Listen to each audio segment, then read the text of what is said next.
My name is Jim Knight from TES, and welcome to the TES International Virtual Jobs Fair. We have a fantastic variety of schools from all over the world looking to find new talent.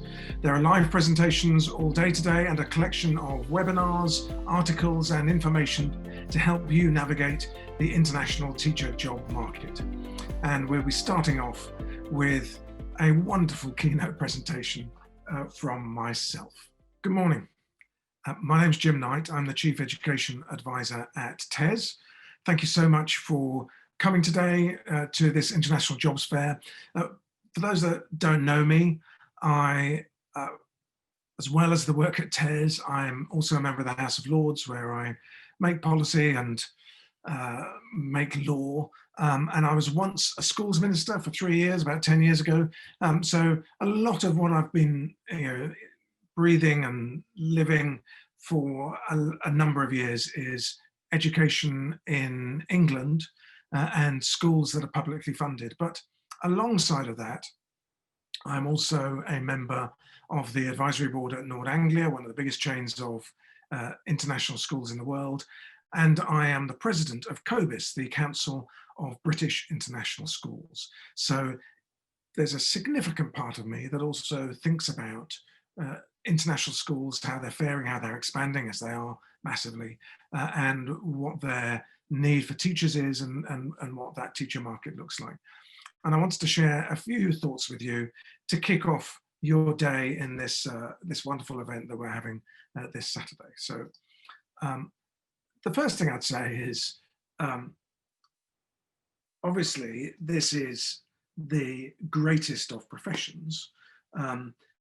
Teaching is like nothing else in terms of what you're doing in developing the next generation of talent. And it's the largest single profession in the world, and you should be really proud to be a part of that profession.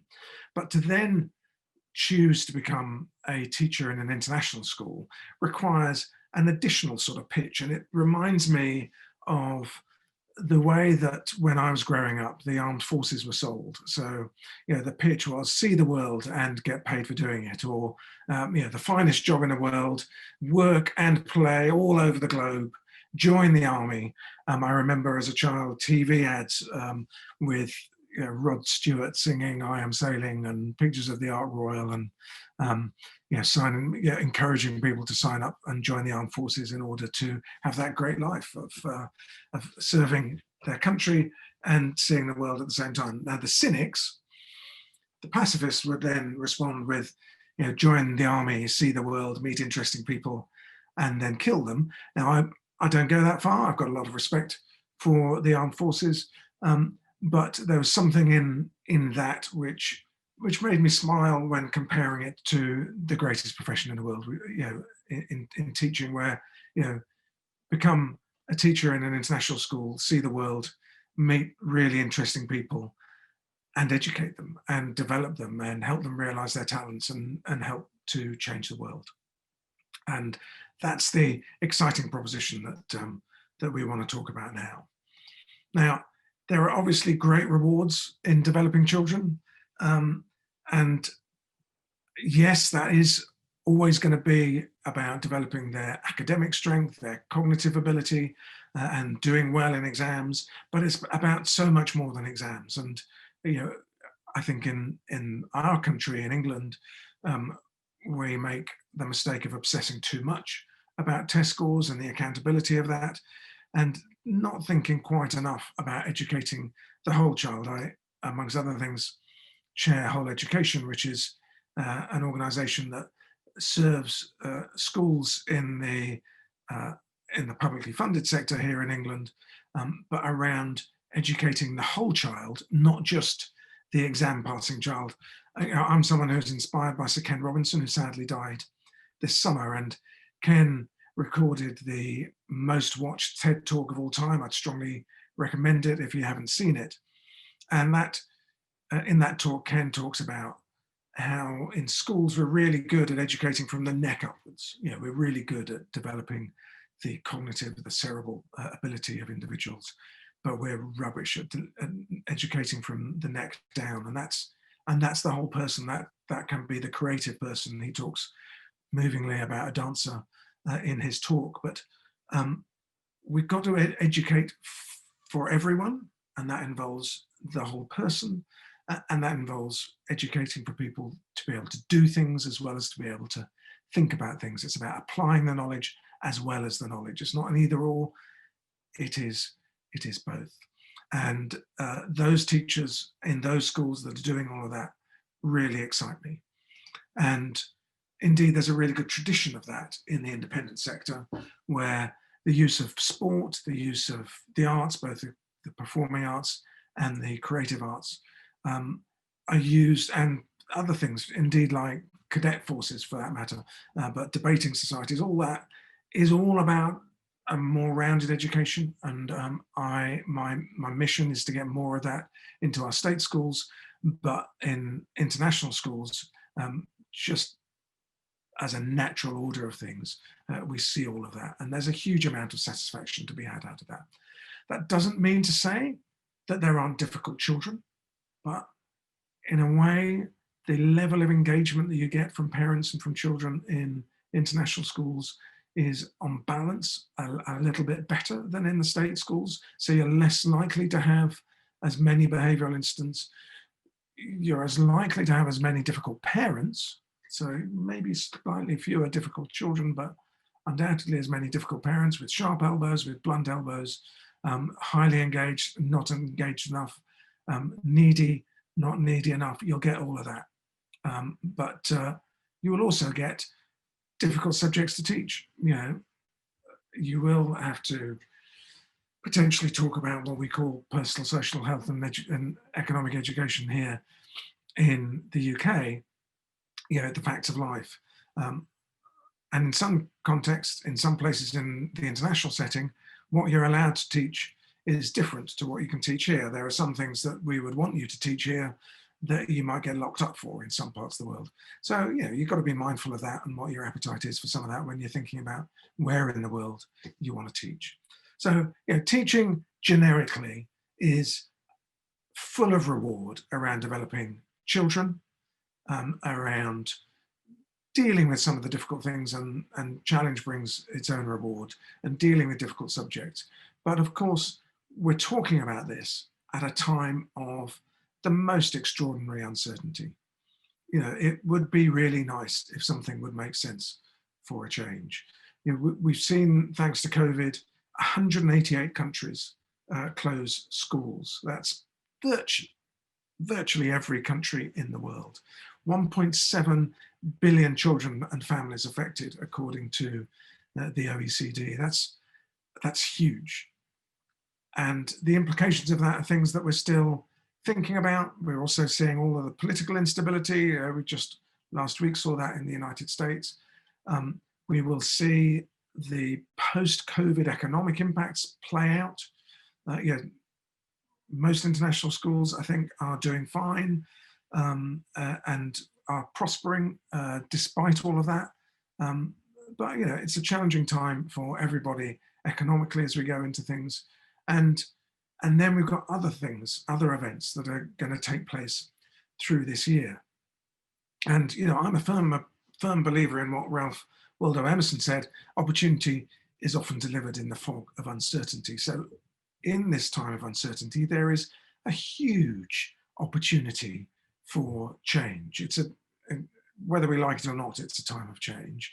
And the opportunity is for us to grasp that and steer the change in the direction that we want. And I think 2021 will prove to be an inflection point, both for education and for the world as a whole. So why do I say that about education? I think, you know, yesterday we had an advisory board meeting for Nord Anglia, and what we heard there was that their online university for teachers to be able to do professional development has had an unprecedented amount of activity, with teachers wanting to learn more and to get more skill, because they've kind of, like all teachers around the world, been landed with having to do things that in some ways they weren't trained for, in terms of their use of technology in particular, and doing the online learning where they're at home and the kids are at home, or they're at home and some of the kids are at home and some of them at school, or they're in school and some of the kids are at home or in school. There's all sorts of blend in the mix that they're having to suddenly develop the pedagogic confidence for, and indeed the crude confidence in the technology itself. And some of that's worked really well. Some of it's worked really well for pupils, for learners. Some of it's been disastrous for other learners. And the good bits we will hang on to. I think it's been really good by and large for homeschool communication. I think parents are more engaged, they're getting more constant information, not just waiting for an annual report that takes a whole week out of a teacher's life to write all of the annual reports. I think we probably will see the end of those, but we'll see the beginning of constant communication with home. And I think that has to be a good thing. And there will be other things that will change. In the last year, we saw the murder of George Floyd, and I think there's an equity piece that's going to come into the classroom much more strongly than we've seen before, with the efforts from many people in many different contexts to try and make sure that the experience of racism, the experience of discrimination on the grounds of all kinds of things, gender, sexuality, and so on, that will become something that we're more confident about talking about and teaching about, and will come into the classroom. These are all things that I don't think are going to go away and are part of an inflection point for education. And then the final thing is about testing, where this last summer of 2020, we saw testing cancelled and we saw all sorts of problems with algorithms as a result. But it looks like this summer we will also see testing largely cancelled. I think one or two of the exam boards are saying that they will continue with the IGCSEs and some of the international exams, but we don't know yet what the International Baccalaureate Organization are going to do. We'll have to wait and see. But I think the appetite from parents, and we've seen this with a number of surveys carried out both domestically and internationally, the attitude of parents has shifted away from all of the testing. They want some testing and they want some certificates and exam results so that kids can go on into university and into work. Of course they do. But I think there's a sense that we are over-testing our children, and we want that more rounded education. And that matches with what employers are saying too. So all of that leads me to say, I think 2021 will be an exciting year of change. It'll be the beginnings of change for education. And I think it'll also be a time of change for the world. I'm working on an effort to get more climate change education in schools. And it's not by coincidence that it's this year, because this year is the Conference of the Parties in Glasgow in November. And COP26 is when the world's governments will come together in order to agree the next set of commitments to mitigate climate change, to supersede those that they made in Paris a few years ago. So climate change, I think, will become a really big part of the conversation for the second half of this year as COVID lessens, and as we continue to talk about equity in the economy, as we are trying to recover from what's happened. And all of that will end up having an impact in the classroom too. So it's an exciting time, and it's a time to be thinking about where in the world you want to be for that. My niece, Tabby, is currently studying and working in Taiwan as part of her degree from Manchester University. She's massively fallen on her feet. Yes, she had to go through 2 weeks quarantine when she got to Taiwan, but she's there and the clubs are open, the restaurants are open. There isn't any COVID in Taiwan, touch wood, right now, and she's leading a normal life for a 21-year-old. And how fortunate is she? But it just gives you a sense that in different parts of the world, there are different things going on. China essentially has very little COVID going on, and everything pretty much is open, except I think at the moment right now in Beijing. And it's another factor for you to think about as we go through this change. Where do you want to be for some of that change? And then I would also say to you that this is your time to shine. There are 80 million teachers in the world. As I said earlier, it's the world's biggest single profession. Just imagine what would happen if teachers acted as one in terms of their ability to guide the change that's going to happen. By and large, teachers are a progressive bunch. They want equity. They want change that works for everyone. They want to be able to develop the talents of everyone and to have people thrive. And that's why I'm doing this movement around climate change and mandatory climate change education for every child in the world. And I think international schools are a really interesting place for that. You've got the freedom there away from the hardcore accountability of what we have in this country of Ofsted and testing and tables and all of that. You've still got accountability to parents. You've still got to get the results right. We still want to get kids into good universities from international schools.